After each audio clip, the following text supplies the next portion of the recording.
How to log in to your Libertex account. First of all, open the app on your device. On the main screen, you will see two options, sign up and login. Tap on login to access your account.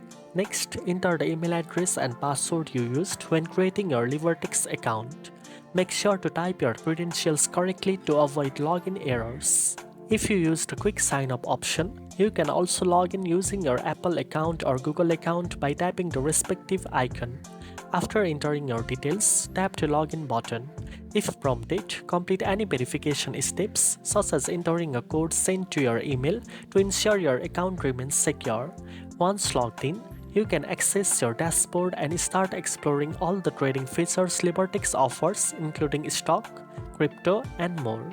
Now you know how to log into your Libertex account. If you found this video helpful, don't forget to like, share, and subscribe for more trading tips.